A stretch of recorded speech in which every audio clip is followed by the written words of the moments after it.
And I now give the floor to the Distinguished Secretary for Border Management, Ministry for Home Affairs of India. Distinguished co-chairs, it is an honor to participate in the second preparatory committee meeting. I wish to thank the co-chairs for their tireless efforts and assure them of my delegation's support in their efforts to conclude the discussions at an early date. I also wish to thank Mrs. Margareta Wallström, Special Representative of the UN Secretary General for DRR, and her able team for providing technical and logistical support to the delegations. India is prone to frequent natural hazards, particularly cyclones, floods, earthquakes, and landslides. In order to streamline disaster-related preparedness and response, and also to shift from a relief-centric approach to a more holistic one, India has established a National Disaster Management Authority under the chairmanship of the Prime Minister in 2005, and also disaster management authorities at the state and district levels.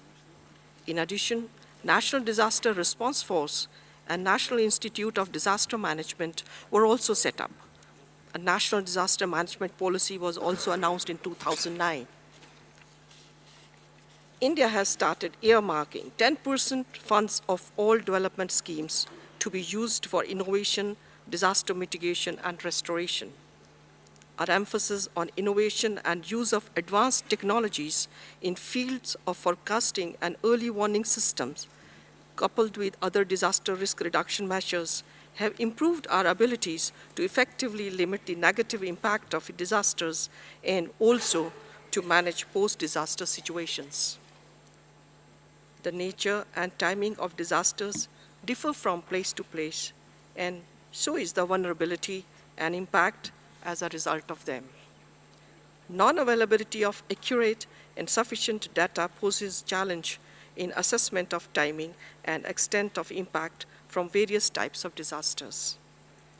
The desire to define global and national level targets in DRR is laudable one, but we need to temper our ambitions with the realities on the ground, wherein the developing countries, particularly the least developed countries, lack sufficient resources to fully meet these targets and indicators. As a result, our discussions must also seek ways to supplement national resources to achieve disaster preparedness and disaster risk reduction in the developing countries. Distinguished co-chairs, we therefore believe that the post-2015 DRR framework should also focus on international cooperation and means of implementation of the framework for capacity building and availability of appropriate technologies in the developing countries. The international community, in particular the developed countries, should demonstrate its commitment by providing matching financial support to effectively realize the goals and objectives of the post-2015 DRR framework. In the absence of reliable financing support, it would be unrealistic to expect many developing countries to take full advantage of the post-2015 DRR framework. Dear co-chairs, we are confident that under your able leadership, the deliberations would conclude soon, leading to a concise, focused, forward-looking, and action-oriented post-2015 framework for the disaster risk reduction. I thank you.